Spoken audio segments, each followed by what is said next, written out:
Il est un pays, au centre de l'Europe, qui depuis le sommet alpin du Zugspitze étale ses immenses forêts, ses plaines, ses grands fleuves jusqu'aux rivages de la Baltique et de la mer du Nord. Il partage 9 frontières avec ses voisins, formant un trait d'union entre l'Est et l'Ouest de l'Europe. Quatrième puissance économique mondiale et première en Europe, l'Allemagne s'est lancé un nouveau défi, allier puissance industrielle et respect de la nature. À l'aube du XXIe siècle, c'est le paysage d'un pays tout entier qui est en train de se transformer.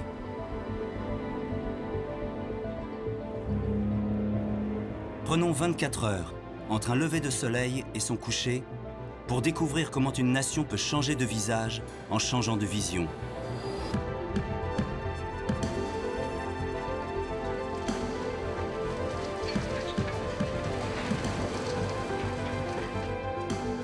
24 heures pour comprendre comment les Allemands conçoivent l'avenir de leur pays, réunifié depuis 25 ans seulement. »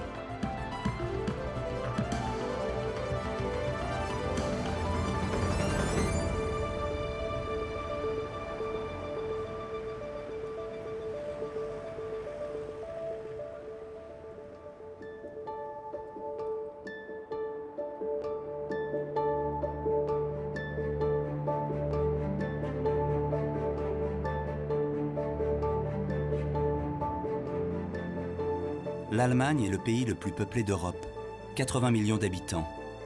Les lumières qui brillent sont celles de Hambourg, Munich, Stuttgart, Leipzig, Francfort, Cologne et bien sûr Berlin, la capitale actuelle. Au total, 11 métropoles autrefois capitales d'États indépendants et rivaux entre eux. Aujourd'hui, pôles urbains qui éclairent un territoire autant industrialisé que décentralisé. Notre voyage commence au cœur de la nuit. Un flux incessant irrigue le nord-ouest de l'Allemagne. C'est la région de Hambourg, où le géant économique de l'Europe garde ouvert 24 heures sur 24 son seul accès naturel à la mer du Nord et au-delà à son commerce avec le monde. Il est 2 heures du matin à Brunsbüttel. Dans le centre de contrôle de l'embouchure du fleuve Elbe, 4 hommes ne dorment pas. Ce sont les pilotes du port de Hambourg. Cette nuit, ils ont rendez-vous avec le Magellan, un porte-container de 365 mètres.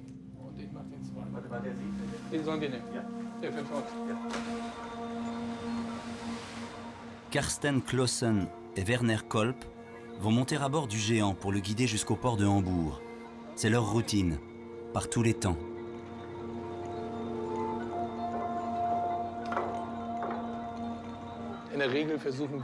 Normalement, nous essayons d'éviter toute possibilité de situation délicate. C'est notre métier. Plus les navires sont grands, plus leur navigation demande de la concentration. Notre marge est très petite et on ne peut pas se permettre la moindre erreur. À cet endroit, le fleuve fait 17 mètres de profondeur, à marée haute. Les navires comme le Magellan, avec ses 15 mètres de tirant d'eau, ne peuvent atteindre le port de Hambourg qu'à un moment bien précis, en synchronisant l'avancée du navire avec la marée qui remonte l'estuaire de l'Elbe. Ici, nous avons à peu près 2 mètres d'eau sous la quille. Ça devrait être suffisant.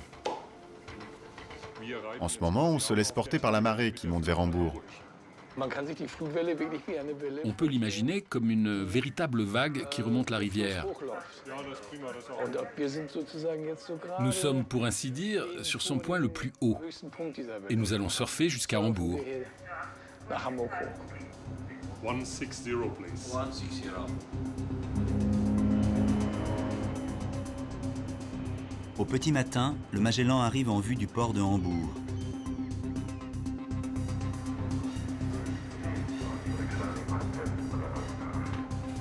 C'est le 2e plus grand port d'Europe.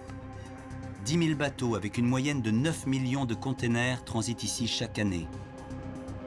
Son terminal est aussi grand que la principauté de Monaco. Le port de Hambourg est une ville dans la ville.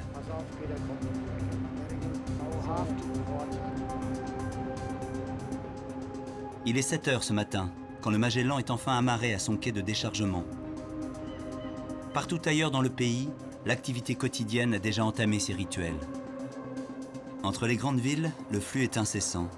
Berlin, Hambourg, Cologne, Francfort, Stuttgart, Munich, Düsseldorf, Dresde. Ces cités nées au Moyen-Âge avec la renaissance du commerce n'ont cessé depuis d'échanger. Routes, fleuves, chemins de fer et aujourd'hui réseaux aéroportuaires se sont interconnectés. Une nécessité pour unifier ce pays créé il y a à peine 150 ans. Bientôt 8 heures, le trafic atteint son pic maximal. À la source de ce trafic, un phénomène typiquement allemand. Connectées aux grands centres urbains, plus de 11 000 villes absorbent à elles seules 65% de la population active du pays grâce à un réseau inégalé de petites et moyennes entreprises. Au total, 2,5 millions de PME développent 2 000 milliards d'euros de chiffre d'affaires. C'est 40% du PIB allemand.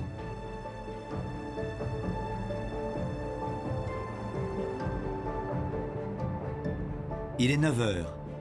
Dans la région du Baden-Württemberg, la petite ville de Tuttlingen, avec 33 000 habitants, est un exemple de ce maillage ville-industrie si particulier. Tous les jours, 13 000 employés y convergent depuis les alentours.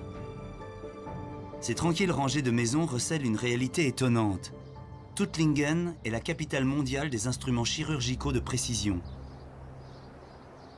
Dans le quartier nord, Monsieur et Madame Danoritzer font partie de ces petits patrons d'entreprises familiales à l'allemande, devenus des success stories.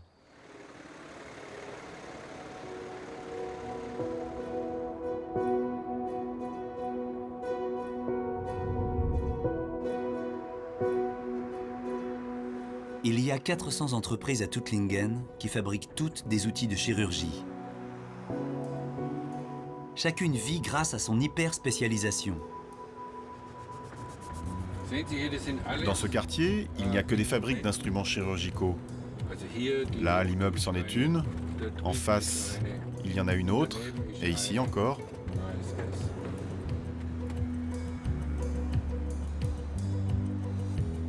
Dans l'entreprise Danoritzer, chaque jour commence par un petit déjeuner en famille. Préserver la cellule familiale est une priorité. Mais les apparences sont trompeuses. La PME a bel et bien une envergure internationale. Julian, notre fils, prépare les processus de fabrication. Il s'occupe aussi des achats.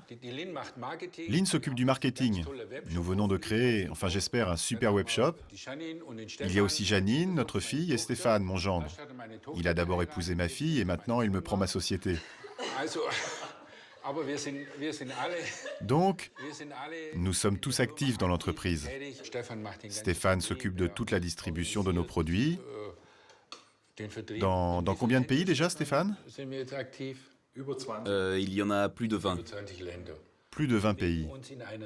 Nous nous situons dans un marché de niche. Notre atout en tant que PME, c'est la flexibilité. Notre capacité à pouvoir réagir rapidement. Face à une demande spécifique, nous sommes capables de répondre en 8 à 10 jours. Oui, avoir des idées, être créatif, c'est de ça que vit Tuttlingen. Julian, le fils, est chef de produit dans l'entreprise. On peut faire breveter ce mécanisme. Ensuite, on peut décider si on veut un brevet pour l'Allemagne, l'Europe ou le monde entier. Mais pour nous, un brevet mondial n'a pas de sens. Comment je peux attaquer quelqu'un en Chine ? Je n'y arriverai pas.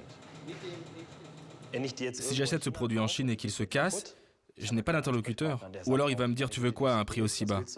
Alors les gens se tournent vers un vrai fabricant. Tout le monde voudrait avoir la qualité allemande.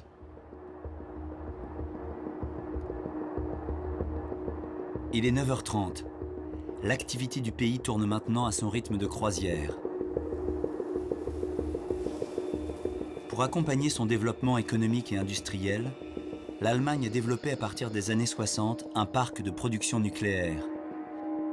50 ans plus tard, l'éveil des consciences aux réalités environnementales pousse le peuple allemand à faire un choix radical, l'abandon définitif du nucléaire.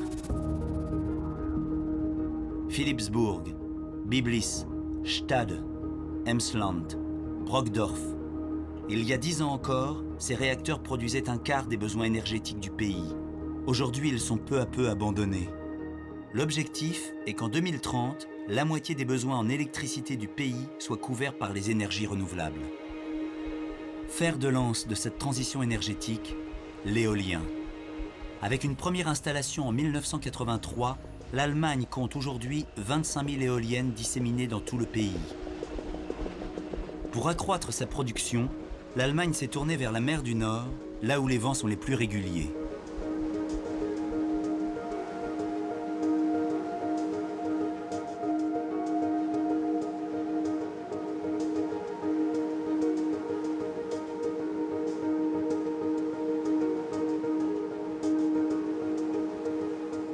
Borkum, une île minuscule dans la mer du Nord. Ces techniciens sont responsables des installations éoliennes offshore.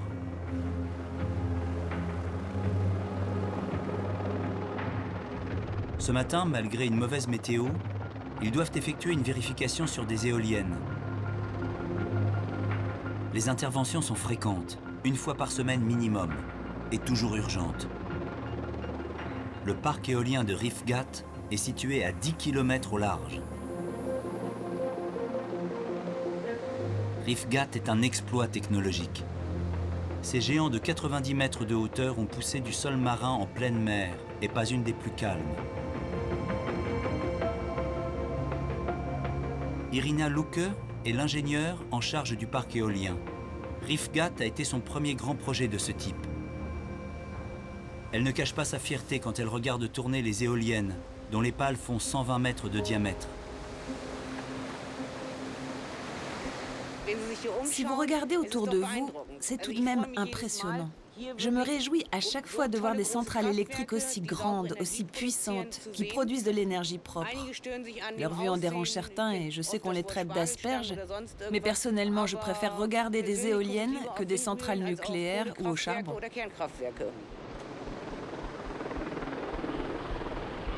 Rifgat est un exploit qui a demandé beaucoup d'audace. Le challenge est de taille. Les yeux de nombreux pays sont tournés vers ce laboratoire des énergies du futur. Malgré les coûts, l'éloignement et la maintenance, les éoliennes offshore offrent une production régulière. 108 000 mégawatts alimentent de manière rentable, renouvelable et écologique 120 000 foyers tout au long de l'année. Le pari est gagné. Rifgat est pour moi une véritable histoire sentimentale. Toute l'équipe, tous mes collègues, nous y avons investi énormément de temps et mis beaucoup de cœur à l'ouvrage. On a tous considéré ça comme une véritable mission, parce que c'est un travail auquel nous croyons très fort et que nous l'avons fait au sein d'une équipe dans laquelle des amitiés sont nées. 10 heures. L'équipe d'Irina vient de terminer une première intervention. À l'autre bout du parc, une autre éolienne attend son tour.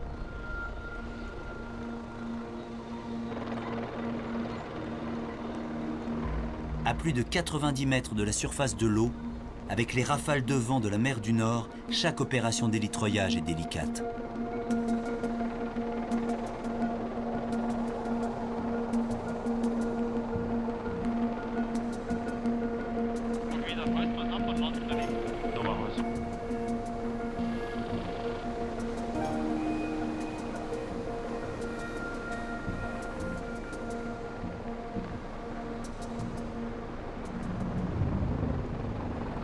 Je pense qu'on s'est fait remarquer avec Rifgat parce que nous avons construit un parc éolien entier dans un temps très court, dans le calme, sans tapage.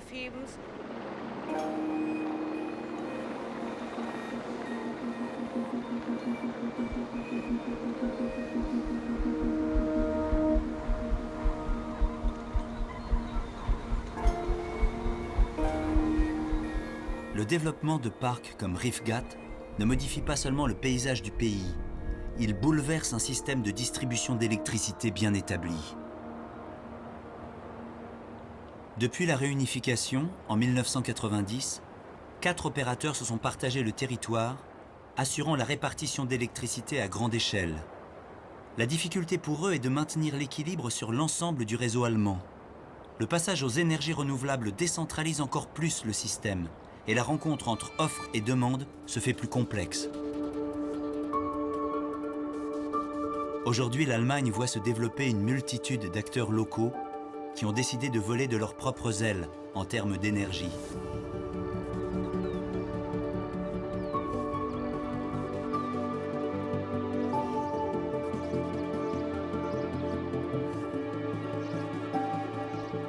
Il est 10h30 dans cette région agricole du centre de l'Allemagne. Laboratoire grandeur nature, Dardesheim expérimente les multi-usages des énergies alternatives. Ce qui frappe, ce n'est pas l'activité dans les champs, normale à cette heure de la journée, mais la manière dont le village s'est équipé d'installations pour produire de l'énergie de manière autonome. En 1995, Dardesheim est devenue autosuffisante en électricité, grâce à des panneaux photovoltaïques en quantité et surtout grâce à cette ferme éolienne installée sur la colline dominant le village. Ces installations produisent environ 120 millions de kilowattheures, soit 40 fois plus que les besoins du village. Dardesheim semble indiquer l'avenir. Des systèmes autogérés, locaux, autosuffisants et en même temps connectés au réseau national. Mais depuis l'annonce de la sortie du nucléaire en 2011, l'énergie qui connaît la plus forte progression, c'est le solaire. À Kapfenberg, en Bavière, Sepp Keil est agriculteur. Il a commencé à installer des panneaux photovoltaïques en 2008. Je rêvais de produire une grande quantité d'électricité grâce au photovoltaïque, beaucoup d'énergie renouvelable, et bien sûr, gagner de l'argent avec, et si possible beaucoup. Mais ce rêve de devenir un vrai fournisseur d'énergie m'est seulement venu avec la deuxième installation. Là, j'ai pensé que ça allait marcher. Ce ne serait pas seulement une installation, mais une entreprise supplémentaire.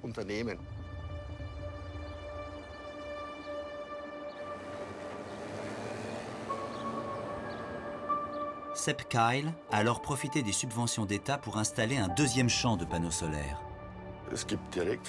L'idée, c'est d'accéder directement aux clients.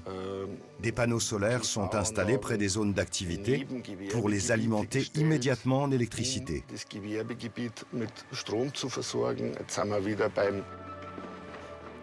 Ça, c'est vraiment cool. Il y a une véritable convergence écologique. On peut vendre soi-même l'électricité. Ce sont de nouvelles possibilités dont on dispose aujourd'hui. Grâce aux nombreuses installations particulières réparties dans le pays et à d'immenses parcs solaires installés sur d'anciennes friches industrielles, le photovoltaïque représente aujourd'hui près de 6% de la production d'électricité. Si l'on ajoute l'éolien, la biomasse et l'hydraulique, la part totale des énergies renouvelables atteint presque les 28%. Le nucléaire fournit encore 16%. Le gaz et les produits pétroliers, 10%.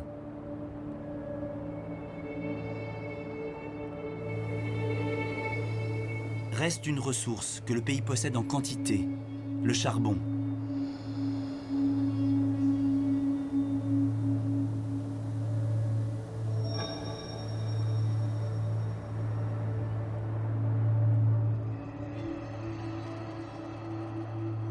L'Allemagne est piégée. Elle veut devenir propre, mais exploite depuis toujours cette matière première très polluante.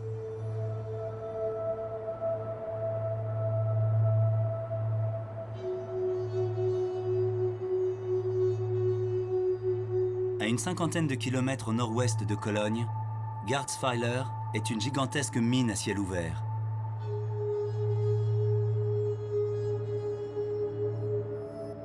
Le pays en compte plus d'une dizaine comme celle-ci. Il est 11h ce matin. Cette excavatrice tourne 24 heures sur 24. Elle a déjà avalé le tiers de sa ration quotidienne, 240 000 mètres cubes de terre par jour. Les excavatrices de Garzweiler ont déjà englouti plusieurs villages, hameaux et autoroutes.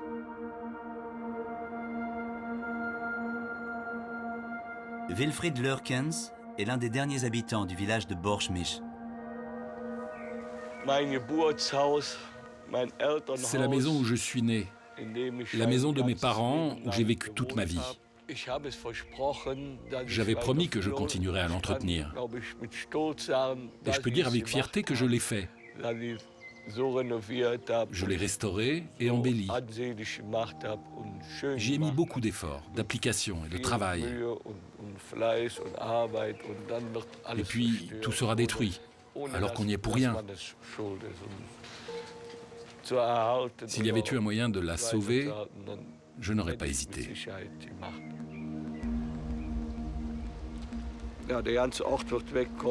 Tout le village va disparaître. Il ne restera plus un arbre, pas un arbuste. Rien ne sera épargné. Il n'y aura plus qu'un grand trou.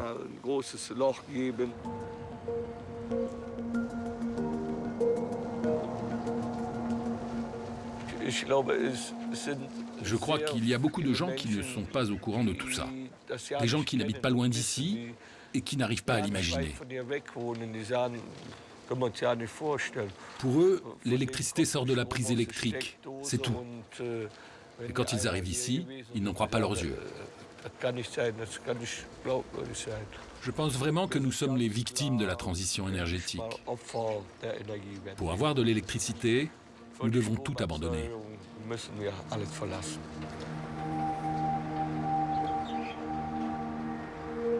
Chaque kilowatt d'électricité consommée dans le pays rapproche toujours plus la vieille maison de Wilfried de sa fin programmée.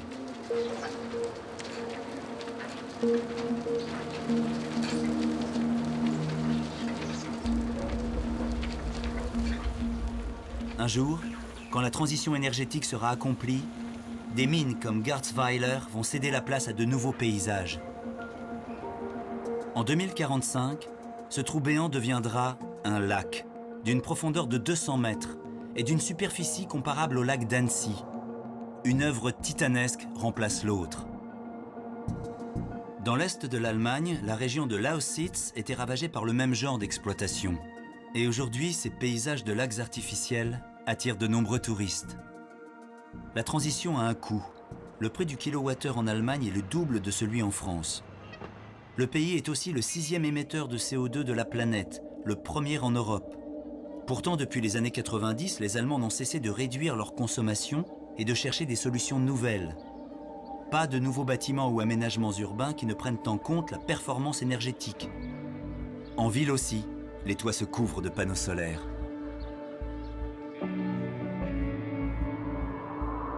Sensibles à l'écologie, l'attachement des Allemands à la nature est l'une des sources de leur adhésion massive à la transition énergétique. Une de leurs plus belles réussites, c'est le domaine forestier. Voici la carte des massifs forestiers.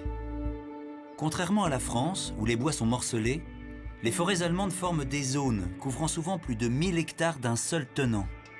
Les surfaces forestières protégées ont considérablement augmenté. Un massif forestier qui s'étend sur plus de 30% du territoire. La forêt en Allemagne, c'est 10 millions d'hectares.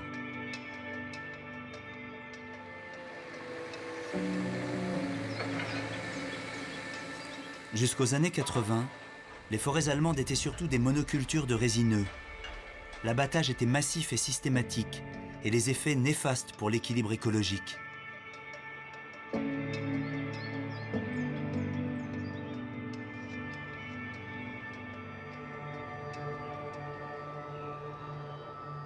Aujourd'hui, les forestiers veillent à maintenir la variété des essences afin de protéger et mieux exploiter la forêt.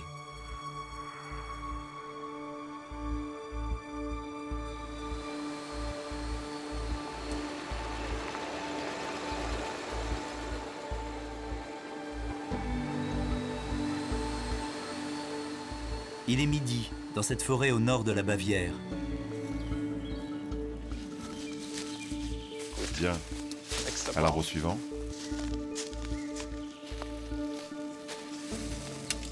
Bruno Schwab et son collègue Ulrich Merkna sont en plein recensement des espèces d'arbres dans la forêt d'Ebrach. À l'origine, les forêts allemandes étaient des forêts de feuillus. Dans nos régions, on peut préserver sans trop de peine ces forêts anciennes composées de chênes, de hêtres, d'érables, de frênes. On peut les exploiter, mais en même temps, ces arbres garantissent la biodiversité dans ces bois.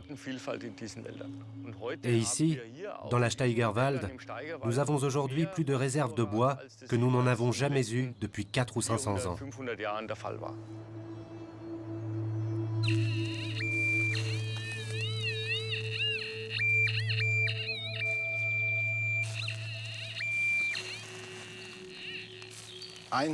Ce point représente le centre d'une surface de 4 ares. Ici, on répertorie, on mesure et on compte tous les arbres dans un rayon de 500 mètres carrés. Puis on entre les données dans un logiciel de calcul spécialisé. Ça nous donne une estimation du nombre total d'arbres présents dans la forêt des Brach. Grâce à des balises GPS au sol, Bruno Schwab enregistre la position précise de chaque arbre, l'état du tronc, son épaisseur, sa hauteur. 32,50 m.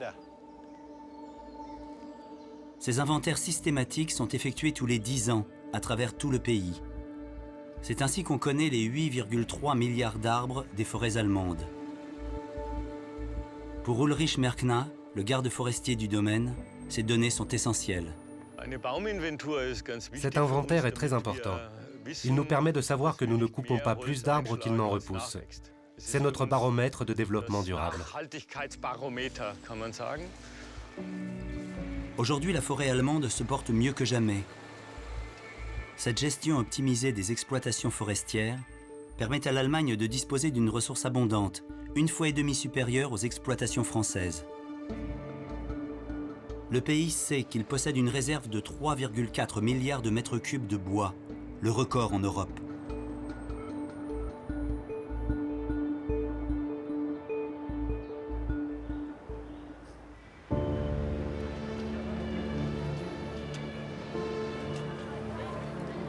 Il est 12h30. En milieu de journée, contrairement à la France, l'Allemagne ne montre qu'une infime baisse d'activité. La pause déjeuner ne dure en moyenne qu'une vingtaine de minutes, et un quart des Allemands la sacrifient même volontiers. Sur le champ éolien de Riffgat, les techniciens continuent la maintenance des installations.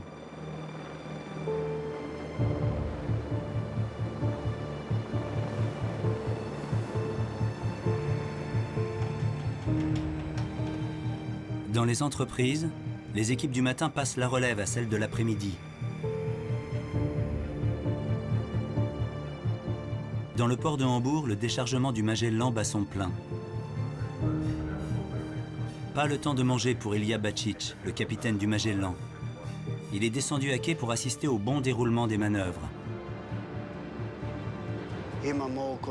Aujourd'hui, nous avons 3600 containers à décharger, 1200 à prendre, et tout cela sera prêt pour demain à 6 heures.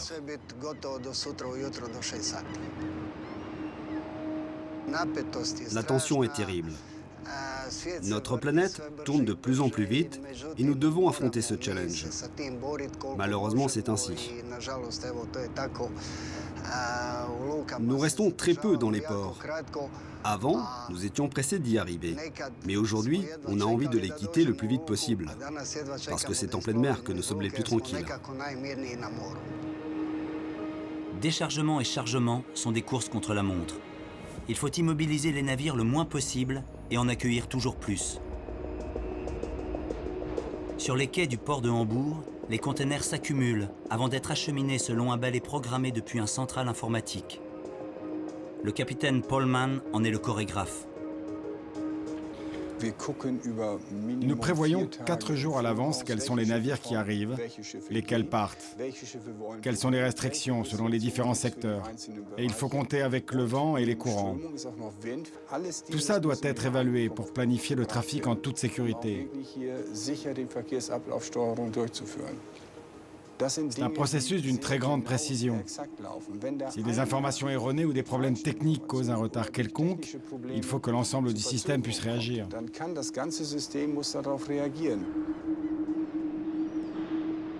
Le port de Hambourg est engagé dans une course à la performance s'il veut devenir le premier port européen devant Rotterdam.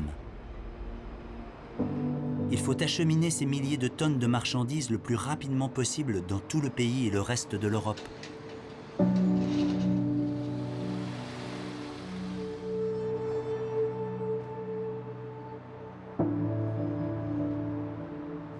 L'atout de Hambourg, c'est le réseau autoroutier et ferroviaire du pays, mais aussi le réseau fluvial, en plein développement.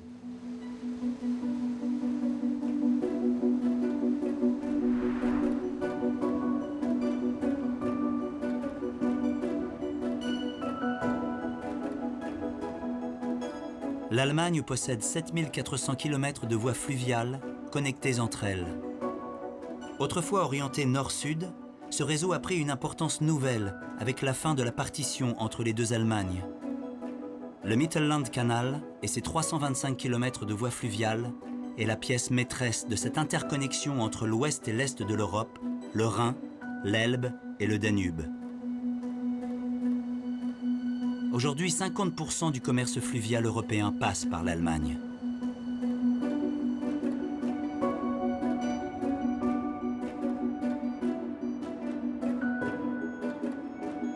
14h30.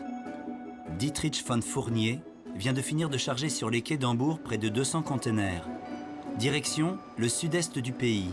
Sa péniche, qui pousse une autre barge, remplace l'équivalent de 100 camions semi-remorques. Bilan carbone, imbattable.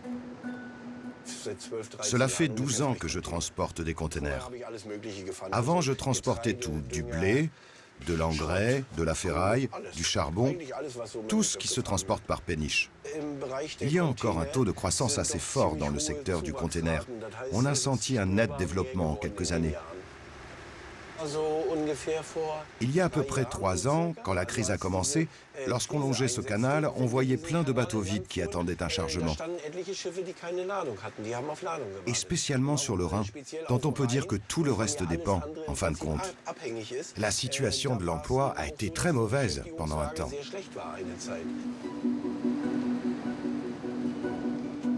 Dans quelques heures, la péniche va passer sous le pont-canal de Magdebourg, 920 mètres. Le plus grand du monde, construit au moment de la réunification des deux Allemagnes. Du temps de la RDA, c'était vraiment un très beau métier.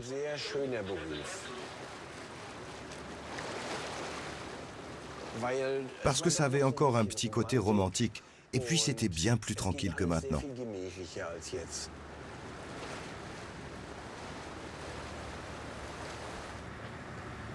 Et maintenant, il n'y a plus que des délais imposés. Il faut suivre une feuille de route avec des horaires stricts. À telle heure, je dois être à tel endroit. C'est tout le temps la course contre la montre.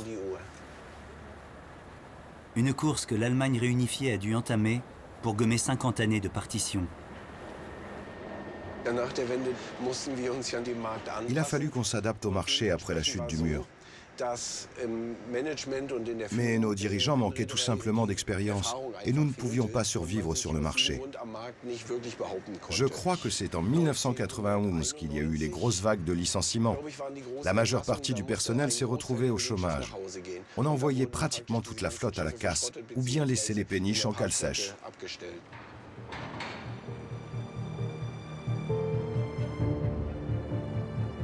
À l'époque, le contraste est fort entre les deux Allemagnes. À l'ouest, 60 millions d'habitants, une économie de marché ouverte sur le monde, 8 fois plus importante que celle de sa voisine, l'Allemagne de l'Est, son économie centralisée et ses 16 millions d'habitants.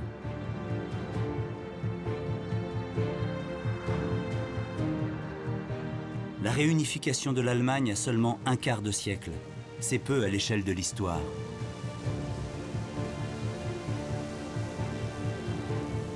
Pour mesurer le chemin parcouru, le géographe Rüdiger Glasser propose de prendre de la hauteur. 15 heures, aéroport de Modlareuth, à 300 km au sud-ouest de la capitale, là où les traces de l'ex-frontière sont les plus visibles. On voit très bien ici le tracé de l'ancienne frontière. Il y a encore quelques miradors et des clôtures qui restent. À l'époque des deux Allemagnes, le mur qui séparait l'Est et l'Ouest s'étendait sur 1400 km, de la Baltique à la Tchécoslovaquie. Mais pour l'essentiel, l'ancien no man's land qu'on appelle couloir de la mort a été aujourd'hui transformé en zone verte protégée. Modlareuth est aujourd'hui un site touristique, mais aussi un réservoir de biodiversité. Évidemment, c'est vraiment très beau, symboliquement, que ce corridor fatal de l'ancien rideau de fer se soit métamorphosé en un biotope précieux pour l'écologie. En dehors de ce corridor de biodiversité, la structure même du paysage est différente dès que l'on survole l'ex-RDA.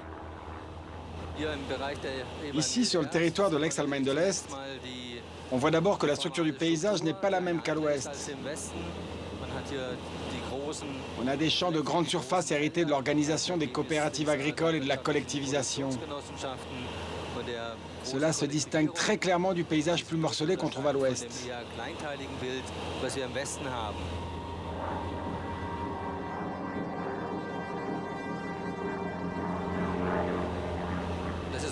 C'est en quelque sorte une relique de l'histoire des deux Allemagnes, une sorte d'empreinte qu'ont laissé les structures socio-économiques qui ont prédominé pendant plusieurs décennies. Les modèles agricoles des deux ex-Allemagnes ont laissé des empreintes différentes sur le paysage, au point que l'ex-frontière est encore apparente sur une carte. En vert foncé, les exploitations agricoles dont la surface est supérieure à 250 hectares. Elles se trouvent en majorité à l'est. En vert plus clair, les exploitations dont la surface est inférieure à 20 hectares. Elles se trouvent en majorité à l'ouest. Pour l'élevage, les modèles sont identiques, au point qu'à l'est, ils atteignent des tailles de cheptel records.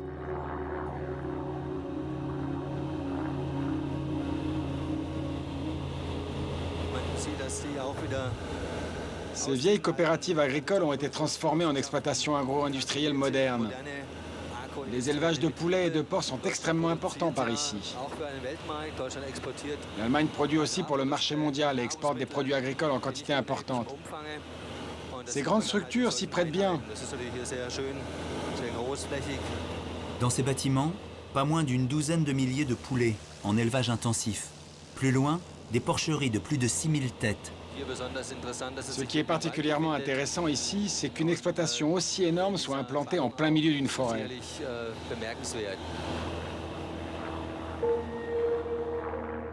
Un autre effet de la réunification, très visible et toujours d'actualité, les villes rétrécissent. Des quartiers entiers sont abandonnés. Depuis la chute du mur, l'Est de l'Allemagne a perdu environ 3 millions d'habitants. Après la chute du mur, on a essayé de dynamiser l'économie locale. On espérait aussi attirer les entrepreneurs qui pourraient venir renforcer la structure économique. Mais ça n'a rien donné. Les gens sont partis en grand nombre s'installer à l'ouest ou dans le sud. Des quartiers se sont désertifiés, des rues entières s'étaient vidées parce que les habitants s'étaient purement et simplement enfuis.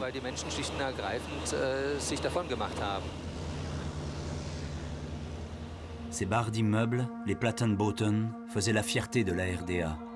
Aujourd'hui, ils sont abandonnés. Il y a même des primes pour leur destruction. Voici la carte d'évolution de la population des villes depuis la chute du mur. En bleu, toutes les villes du pays y sont représentées.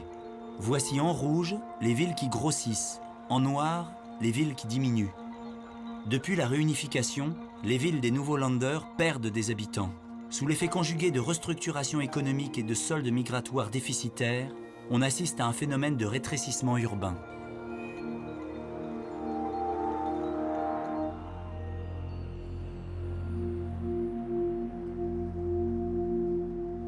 Magdebourg fait partie de ces villes fragilisées. Une ville située au bord de l'Elbe et du Mittellandkanal. Un nœud du réseau ferroviaire et fluvial, un des plus anciens centres industriels d'Allemagne. Il est 15h30, à quelques pas du centre-ville. Juste à côté des ruines d'une ancienne brasserie, des maisons paraissent abandonnées. Jürgen Osterburg vit encore dans ce quartier. Tous ces appartements étaient occupés. Il y avait un menuisier, un horloger, un boulanger, un boucher.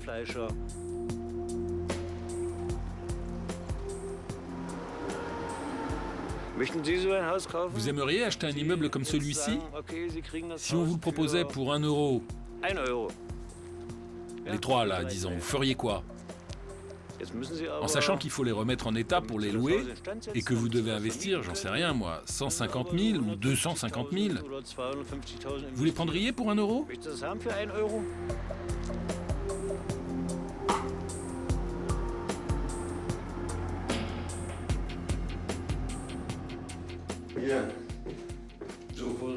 Ça se passait comme ça à l'époque. Il y avait le propriétaire de l'appartement qui vous disait un beau jour Le loyer ne coûte plus 85 marks de l'Est, mais 400 Deutschmark. Comme le locataire n'avait pas le choix, il disait « Bon, si c'est comme ça, je pars ».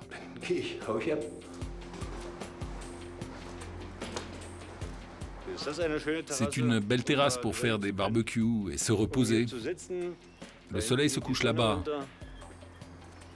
On peut s'asseoir et se dire « Voilà, tout va bien ».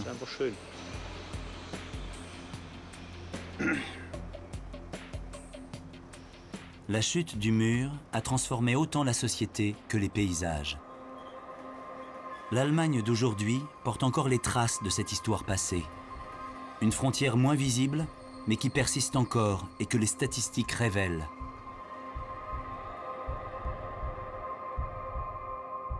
Revenu moyen par an, du plus clair au plus foncé, on passe de 33 000 à 43 000 euros.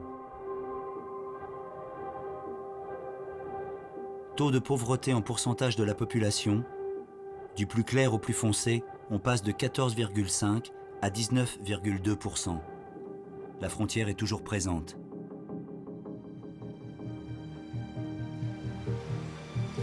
Elle se révèle dès lors qu'on se dirige vers l'ouest du pays. La région Rhin-Ruhr, qui s'étend du Rhin jusqu'à Cologne et Bonn. C'est la plus grande concentration urbaine d'Europe. Une des régions d'emploi vers laquelle ont migré les travailleurs de l'Est.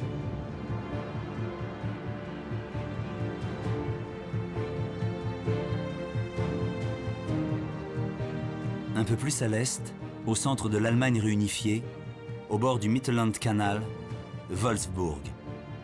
La ville est le symbole de la puissance industrielle de l'Allemagne, même si aujourd'hui ce modèle laisse apparaître ses limites.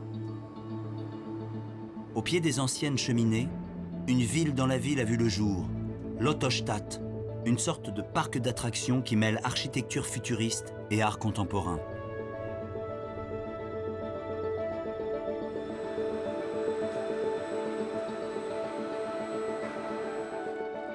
L'usine est pensée comme un véritable temple de l'automobile.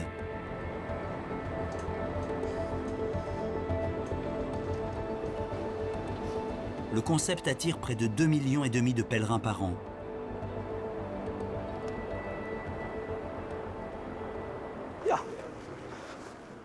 Voici votre nouvelle Golf GTD. Voilà. L'ouverture du coffre est dans le sigle Volkswagen. Double plancher de chargement pour une utilisation modulable. Bon, maintenant le moteur GTD. Je vous vois sourire. Vous allez adorer prendre le volant. La voiture tient une place très importante d'après moi. Pour beaucoup, elle représente l'achat le plus cher dans la vie après la maison. Ils en rêvent. Ils font des économies, donc lorsque le véhicule leur est livré dans cette ambiance merveilleuse, ce moment doit être presque parfait. Monsieur, mettez-vous à côté. Merci beaucoup. Will da oben rein mal sehen, wie es macht. Ich will ja gut sein, auch wenn's nicht immer klappt. Lauf durch die Straßen im Winter, verteil Schuhe. Aujourd'hui, le planning prévoit de reproduire cette ambiance chaleureuse 600 fois. Et pendant les 45 minutes de célébration automobile, 78 nouvelles voitures sont sorties du canal vitré.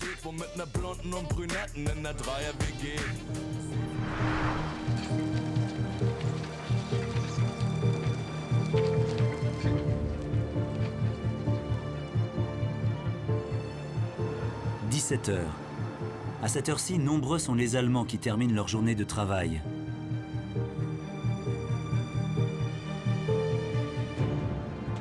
Dans le port de Hambourg, le Magellan est reparti.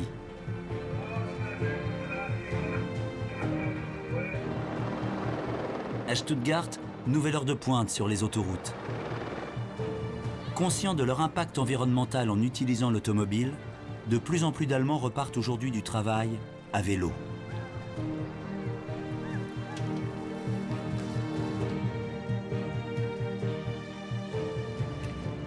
La ville universitaire de Münster tient le titre de capitale du vélo, et ceci depuis la fin de la Deuxième Guerre mondiale.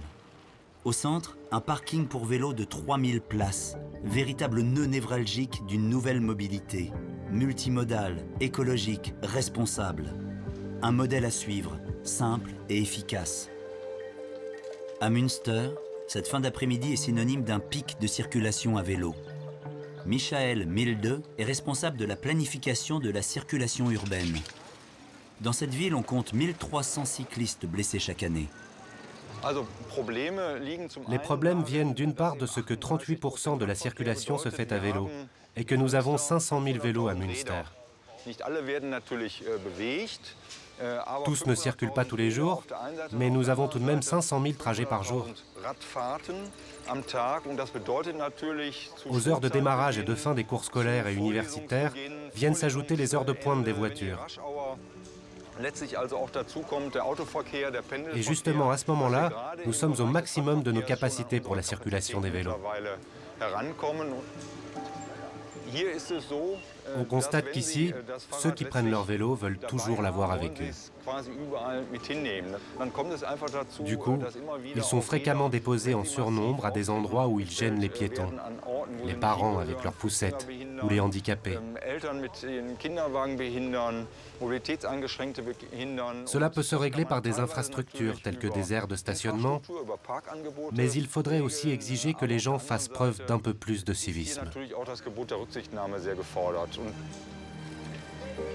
Il est 17h30. Partout dans le pays, la fin du travail ne signifie pas la fin de la journée. La tradition allemande, c'est aussi l'art de vivre ensemble. À Berlin, ces retrouvailles et ce farniente en commun a trouvé le plus beau des lieux d'expression. L'ex-aéroport de Tempelhof, désaffecté en 2008. On y célèbre aujourd'hui une nouvelle conception de la démocratie à l'allemande. En fin de service depuis 17 ans, l'aéroport a une surface plus grande que celle du Central Park de New York, 350 hectares en pleine ville. Projets et propositions se succèdent, grande bibliothèque nationale, espaces commerciaux, habitats sociaux. À Berlin, rien n'est comme ailleurs. L'ancien aéroport sera un immense espace de liberté, populaire et accessible. Ce pays ultra structuré, si fier de ses performances économiques et technologiques, change de visage et ça donne un peu partout un savoir-vivre souvent méconnu.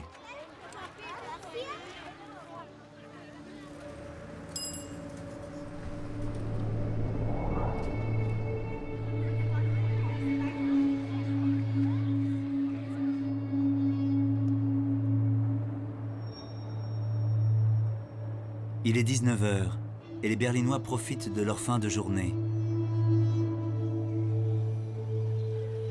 À l'autre bout de la ville, la biologiste Milena Stilfried s'aventure dans les sous-bois du quartier de Grunwald. C'est leur idéal pour observer les animaux sauvages. À l'échelle du pays, la faune sauvage fait son retour, profitant des nombreuses zones protégées. À Berlin, c'est le sanglier qui vient jusqu'au cœur de la ville. Il profite des espaces verts immenses, jouant des tours aux autorités et aux riverains. Au bureau de surveillance des sangliers de Berlin, Dirk Ehlert gère les appels d'urgence. Les sangliers se trouvent surtout dans les zones excentrées de la ville. Mais très souvent, ils parcourent les axes verts, le long de l'Aschpree ou les grandes surfaces boisées. Et on peut en rencontrer jusque dans le centre-ville. Mon travail consiste à faire prendre conscience à la population que même si bien sûr il n'y a pas de risque qu'un sanglier pénètre dans la maison, il peut arriver qu'on en trouve un devant sa porte. Il ne faut pas paniquer. Il est 19h30. Milena Stilfried a rejoint Dirk. Les sangliers commencent à sortir pour la nuit. Nous avons un signal très fort. Ils doivent être là derrière. Là, il y en a un. Ils nous regardent. Ici, il y en a un deuxième. Milena et Dirk ont posé des colliers radioémetteurs à certaines grandes femelles. Ils peuvent ainsi suivre leurs errances nocturnes à la recherche de nourriture. En traitant ces informations géolocalisées, ils estiment que 5000 sangliers vivent à Berlin en permanence. Nous avons besoin de la nature. Nous devons comprendre davantage cette nature. C'est peut-être uniquement grâce à ça que nous réussirons mieux dans le monde moderne et que nous accomplirons ce qui nous paraît important. Il est 22h. À la suite de la chute du mur, des artistes du monde entier ont convergé vers Berlin. C'est ici que se sont forgés bon nombre de mouvements musicaux avant-gardistes. Plus que jamais ville cosmopolite, Berlin est aujourd'hui devenue la capitale européenne de la fête. À ce moment-là, le pays a besoin d'énergie. Nouveau pic de consommation électrique. À Garzweiler, les excavatrices continuent leur labeur.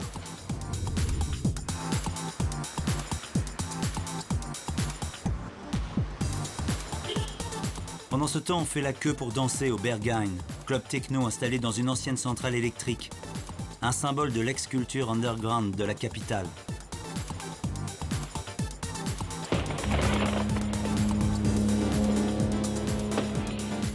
Il est minuit au cœur de l'Europe.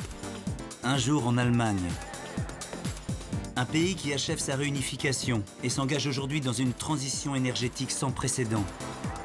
Un pays qui dessine les contours de développements à venir et n'en finit jamais de se métamorphoser.